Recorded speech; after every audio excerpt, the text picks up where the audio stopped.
का समाज तभी संस्कृत और सुस्थिर हो सकता है जब नारी शक्ति शिक्षित और सशक्त। मेरे विचार से इस कार्यक्रम के माध्यम से हमें जन जन तक यह संदेश देना होगा कि कोई भी विद्या अशिक्षित ना रहे। शिक्षा का मतलब होता है सर्वांगीण विकास में सहायक एक ऐसी शिक्षा जो एक नारी को राष्ट्र निर्माण में इसकी उस भूमिका को बता सके जो हमारे सनातन काल में थी। ये हमारे देश का सौभाग्य था कि हमारे सनातन काल में नारी की शिक्षा दिशा और दशा दोनों इतनी अच्छी थी कि आज उसकी शायद 30 से 40% भी नहीं होती। क्योंकि कोर्ट का समय है, मैं अधिक समय तक अपने सभी कर्तव्यों और दायित्वों के कारण आपके बीच से रहने में असमर्थ हूँ।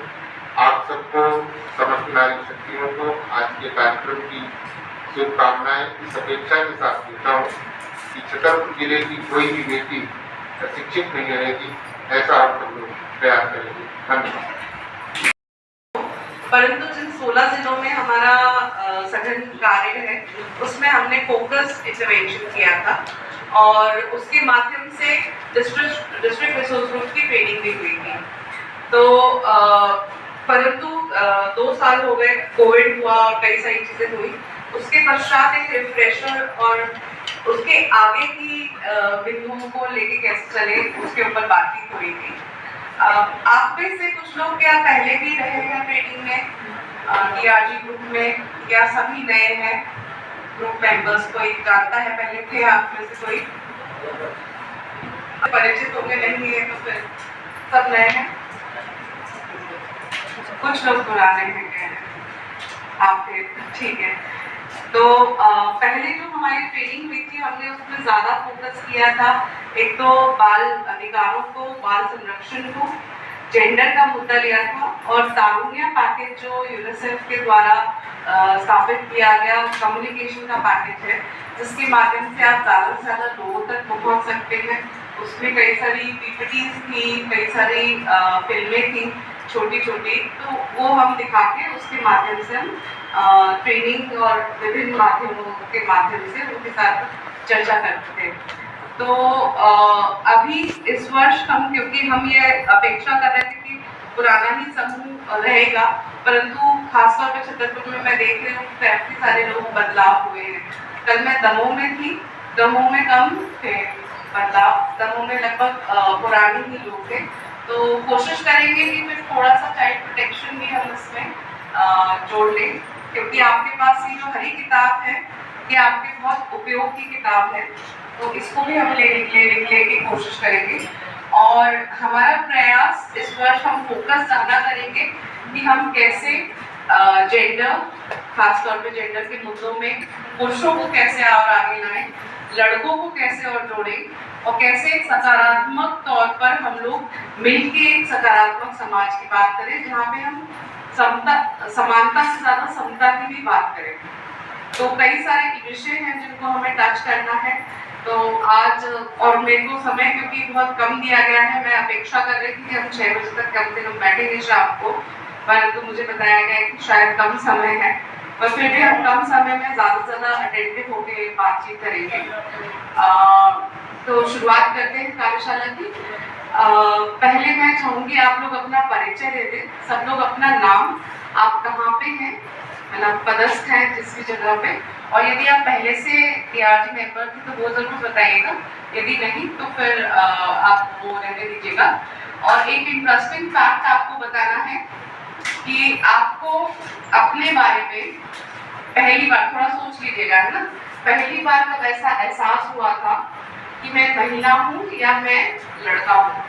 बचपन में आपको ऐसा पहली बार एहसास हुआ होगा, जब भी आपको एहसास हुआ था वो याद कीजिएगा, और वो याद करके वो इंसिडेंस क्या हुआ था या कौन सी ऐसी चीज़ थी जो आपको ये फर्क पहचानने में मदद की थी या पहली बार फर्क किया था आपके साथ। ठीक है, थोड़ा हम 1-2 मिनट का सोच लेते हैं, उसके पश्चात हम परिचय चालू करेंगे। ठीक है। और जब मैं बुआ के यहाँ गई थी तो बुआ ने खाना दिया तो बोले कि नहीं पहले तुम ही खाओगी, पहले बाकी लोगों को खाने दे दो। मैंने पूछा कि नहीं मुझे भूख लगी मैं पहले खाऊंगी, तो उन्होंने बोला कि नहीं पहले मतलब पुरुष खाएंगे घर में खाना फिर महिला खाएंगे, तो आप लोगों के साथ। तब मुझे मैंने पापा से पूछा क्यों ऐसा क्यों, मुझे घर के अलग अलग है वो सब बेटा वो लड़की है सीए सब हो गई है ना, वहाँ पर घर का सबका अलग अलग सब मुझे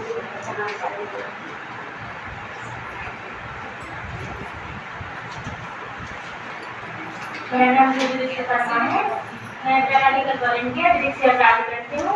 कंप्लीट सर्जरी में मैं ड्यूटी करती हूँ वहाँ पे, और मुझे ऐसा कभी नहीं लगा कि मैं लड़की से डरता हूँ, भेदभाव कभी ना मेरे घर पे ऐसा, इसलिए मेरा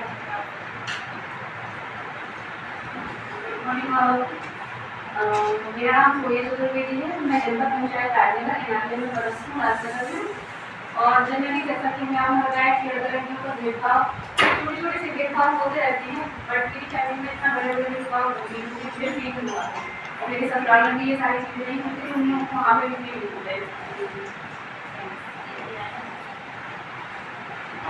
मेरा नाम रोहित शर्मा है, मैं जिला प्रबंधक के पद पर राष्ट्रीय कार्यक्रम हेल्थ विभाग से। मैंने तो कभी भी ऐसा मतलब ये नहीं किया है कि मैं लड़ता हूँ। हाँ, जब मैं खेलने जाता था, जैसे कि मैं क्रिकेट खेलने गया, तब मुझे जरूर लगता था कि हाँ लड़कियां नहीं आती, तो ये लड़के थोड़ा सा हो सकता है कि बाकी हम भाई उनके साथ में खेले, थोड़ा सा एहसास होता था जब मैं अपनी दीदी को ऊपर थोड़ा सा लड़ाई में हावी हो जाता था, तब एहसास होता था थोड़ा सी मैं। बाकी खेलने में हम लोग सब ऐसे ही थोड़ा बात। मेरा नाम सौरभ है, मैं एनवायरमेंट ब्लॉक राजनगर को बाइक की कोशिश कर रहा हूँ, तो मैं ऐसा समझना है इसका हुआ नहीं था। मैं यहाँ पे थोड़ा सा आप लोगों को रिक्वेस्ट करूँगी थोड़ा क्रिटिकल हुए, और यहाँ पे हम किसी की बुराई या अच्छाई नहीं करने के लिए बैठे हैं। ये भी अच्छी बात नहीं है, वो भी बुरी बात नहीं है, दोनों ही के अपने प्लस एंड माइनस हैं, ठीक है। तो आप ये ना सोचें कि अगर हम बताएंगे तो मतलब क्या सोचेगी मैडम, ऐसा कुछ नहीं है। ये हमारा सामाजिकरण ऐसा है, और इस समाज में हम जिस तरह से रहते हैं, मतलब मैं मान ही नहीं सकती कि कोई फर्क नहीं है किसी के भी घर में। हाँ, हो सकता है हम उसको देख नहीं पा रहे हैं, या हमारे आंखों पे अभी चश्मा नहीं लगा है जेंडर का, जो हम फर्क नहीं देख पा रहे, परंतु फर्क हर एक के लाइफ में कहीं ना कहीं होता है। खासतौर में महिलाओं का मैंने ये सुना तो मुझे सुन के बहुत आश्चर्य हो रहा है। आप प्लीज ये नहीं सोचिए कि हम इससे एनालाइज करेंगे कि आपके घर में क्या हो रहा है, ये समाजीकरण है और हम इसी तरह से आगे बढ़ते हैं। इसको आगे सेशन में हम समझेंगे और बेहतर ढंग से बदलाव लाने की हम बाद में बात करेंगे, पहले अभी प्रेजेंट सिचुएशन को एक्सेप्ट करें जो है, ठीक है। मेरा नाम रामराज सिंह, मैं नीचे कार्यरत करने वाला हूँ, नीचे पर कार्यरत हूँ। तो हम जैसे मुझे कोई भी नहीं किया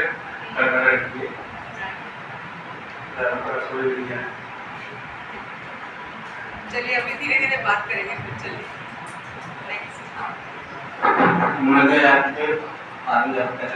क्या नाम बताया?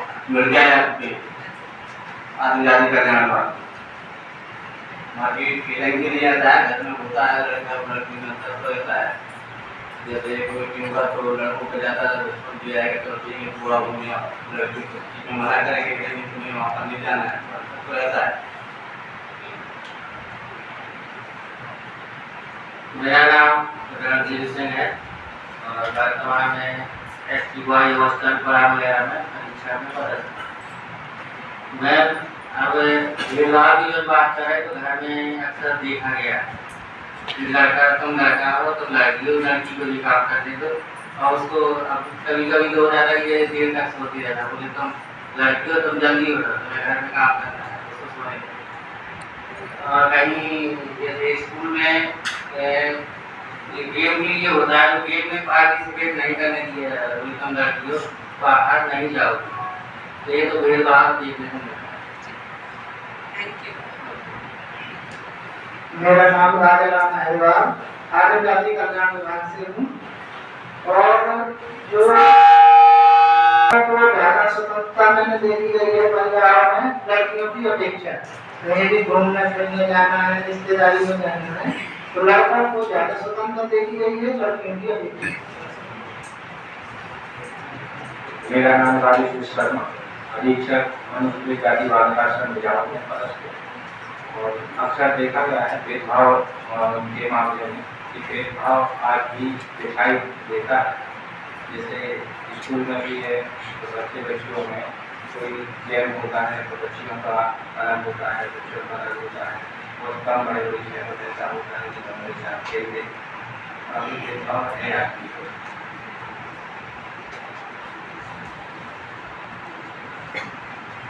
मेरा नाम श्रीमती संजय है।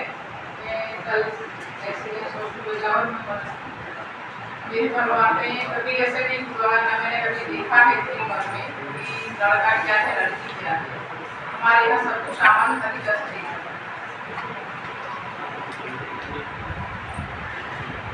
SC/ST के को निःशुल्क अधिवक्ता या फिर विधिक सहायता देनी पड़ती है, वो हमारा प्राइमरी काम होता है।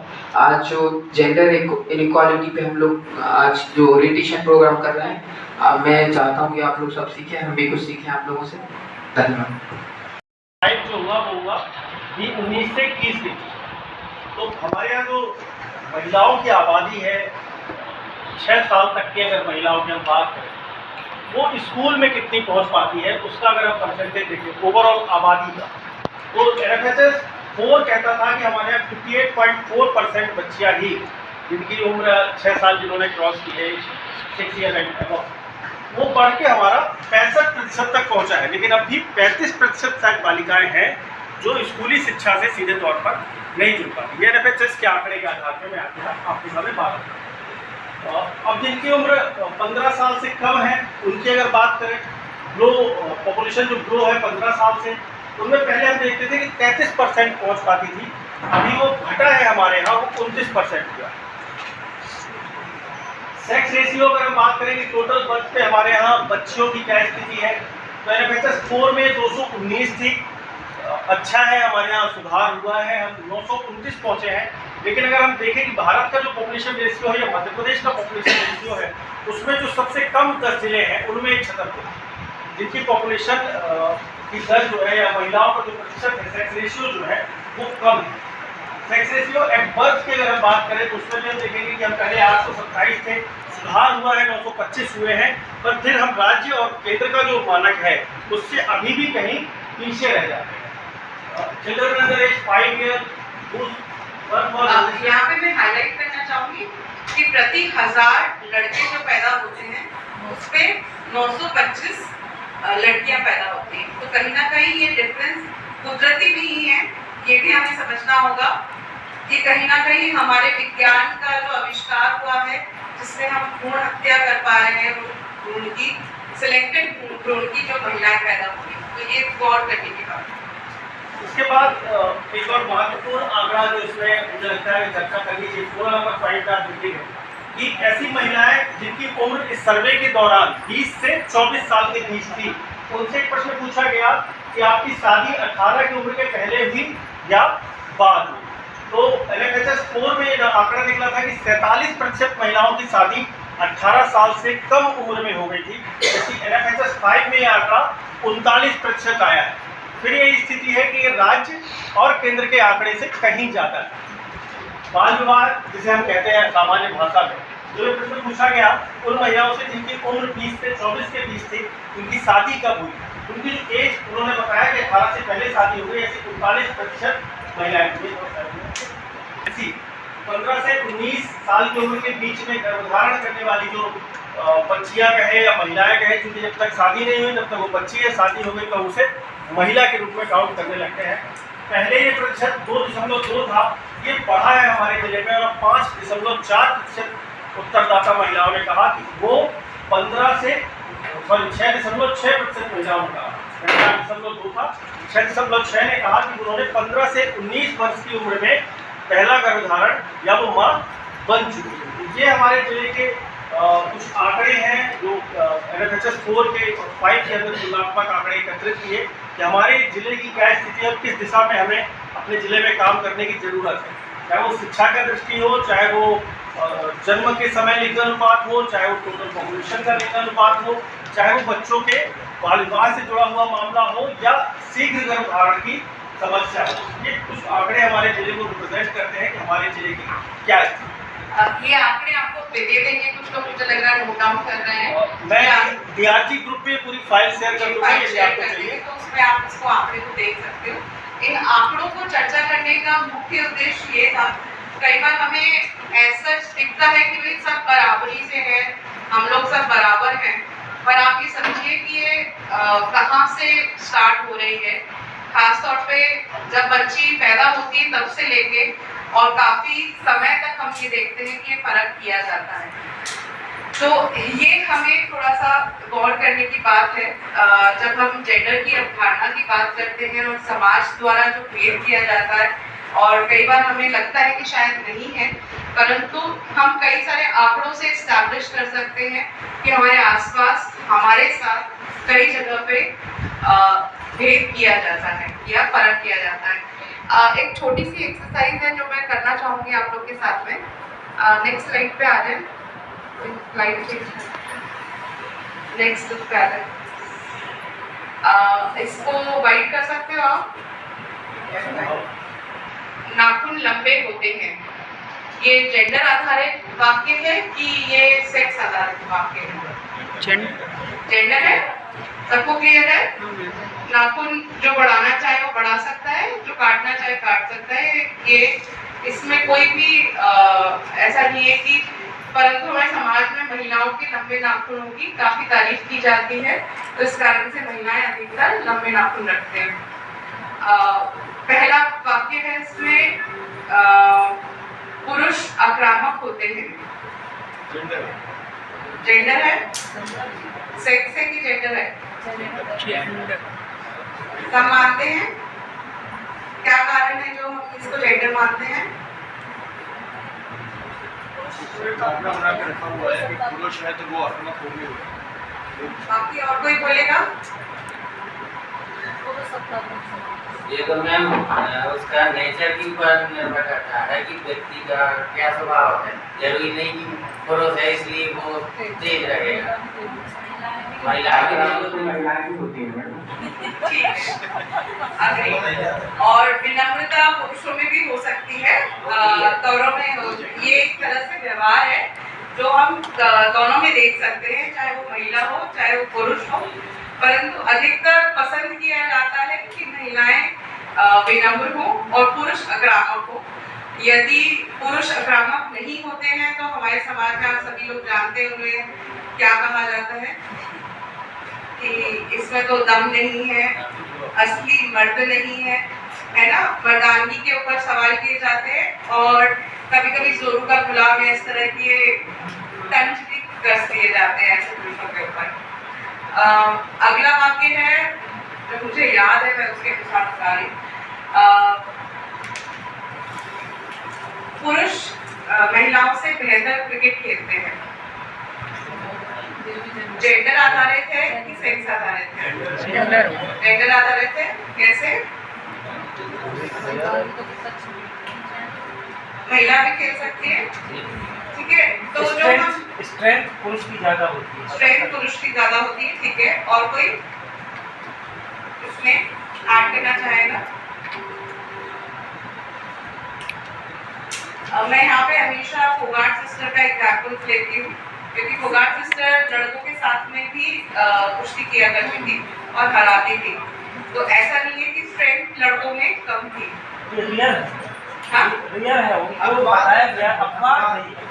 रेयर है, ये रेयर है कि मौका किसको कैसा दे रहे हो उस पर निर्भर करता है।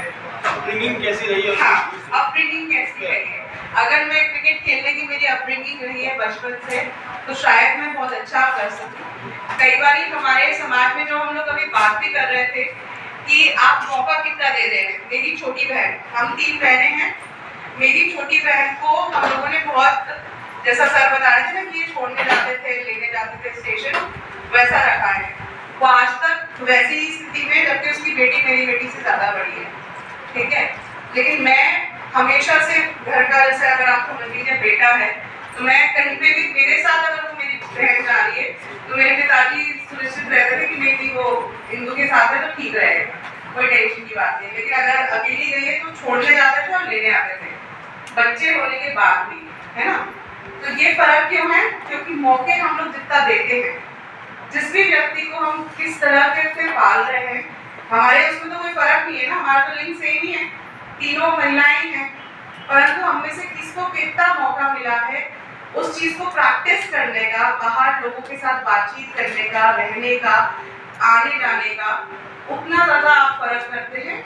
इन मोबिलिटी में भी आप उसको फर्क देखेंगे। मैं एक बहुत सारे उदाहरण हैं मेरे पास।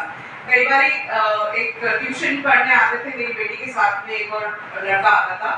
8वीं क्लास का लड़का बोल रहा है मैं मेरी मम्मी को छोड़ने जाऊंगा, उनको अपने मायके जाना है, वो अकेले कैसे जा सकती मेरे बगैर। 8वीं क्लास का लड़का जिसको उसकी माँ ने पैदा किया है वो ये बात बोल रहा है कि वो अकेले नहीं जा सकती है। तो आप सोच लीजिए हमारे समाज में कितना ज्यादा ये मानसिकता ठूस के भरी हुई है कि नहीं तुम लड़का हो, तुम्हारे ऊपर ज्यादा जिम्मेदारी है, तुम्हारे ऊपर माँ की जिम्मेदारी है, तुम्हारे ऊपर बहन की जिम्मेदारी है, और महिलाओं से वो अवसर भी छीने जाते हैं कि वो स्वयं से इधर उधर जा सके। एक्चुअल में उनके साथ दिक्कतें होती है जब वो कहीं पे जाती है। तो ये एक फर्क हम देख सकते हैं जब हम जेंडर की बात करते हैं। मैं ये पुलिस भर्ती में भी एक अंतर है। जब शॉर्ट बोर्ड गोला जो फुकवाया जाता है तो पुरुषों के लिए 16 किलो का रखते हैं और महिलाओं के लिए 12 किलो का रखते हैं। तो ऐसा क्यों है? कहीं ना कहीं पहले से तो एक बयान उठाने में पुरुष जो है थोड़ी ज़्यादा सक्षम होते हैं और महिलाएं थोड़ी, मैं नहीं कहता कि ऐसा होता है, नहीं मैं मान रही हूँ आपकी बात कर रहा हूँ। समाज में पहले से ये सोच है, फिर से ठीक है। घर का पानी लाने का काम कौन करता है? महिलाएं करती है। इनका भारी होता है वो। मैं समाज की अवधारणा की बात कर रहा हूँ। मैं क्या कह रहा हूँ कि एफसीडी महिलाओं में भी है। महिलाएं अच्छे गहरे कुएं पानी से रस्सी खींचती हैं और 4-5 मर्द के साथ में लेके आती हैं। अगर पुरुष को कहा जाए कि सिर में रख दिया तो कहा ये कर दिया, सारा कर दिया। अब आज तो नहीं कि फिजिकली मतलब आप शायद ये कहना चाह रहे हैं कि शारीरिक क्षमता जो है या मानसिक क्षमता जो है, वजन उठाने की क्षमता जो है वो एक बायोलॉजिकल ही चीज़ है। आप उसको बिल्कुल ठीक कह रहे हैं। वो एक मतलब प्रकृति प्रदत्त, जैसे कि स्त्री को माँ बनने की शक्ति प्राप्त है या उसको माँ केवल वही बन सकती है, तो ये बिल्कुल है जो आप गोले वाली पुलिस वाली बात कह रहे हैं, वो बायोलॉजिकल फैक्ट है कि 10 किलो 12 किलो मतलब पुरुष में है। तो वो मैम शायद जेंडर पे बात कर रही है, तो हम उसको मिक्स ना करें। कैपेसिटी की बात हुई थी क्रिकेट के संबंध में, तो इसलिए मैंने वो बात रखी। क्रिकेट में तो अपन देख रहे हैं महिला खिलाड़ी भी बहुत आगे आ रही है और किसी भी गेम में पीछे नहीं। मैडम का बस शायद अवसर का जो हम बात कर रहे हैं कि अवसर बच्चियों को हम कितने दे रहे हैं, बात केवल उस पर चले। बाकी तो बायोलॉजिकल डिफरेंस है ही है बॉडी में जो, तो वो फिर अंतर है ही। मेरा बस यही कहना है कि केवल बच्चेदानी माँ के पास होती है और केवल ब्रेस्ट होती है माँ के पास, जो बच्चे को आगे वो दूध पिला सकती है। इसके अतिरिक्त पुरुष और महिला में कोई अंतर नहीं होता है। मेरा ये कहना है। शारीरिक तौर पर हम किस तरह से डेवलप होते हैं, हो सकता है आप भी क्रिकेट नहीं खेल सकें क्योंकि आपकी प्रैक्टिस नहीं हुई है, आप उस तरह से डेवलप नहीं हुए, या कोई महिलाएं भी हो सकती है जो नृत्य नहीं कर सके। कई बार माना जाता है महिलाएं नृत्य कर सकती है, पर कई महिलाएं ऐसी भी होती है जो नृत्य नहीं कर सकती है क्योंकि उनकी उस तरह से प्रैक्टिस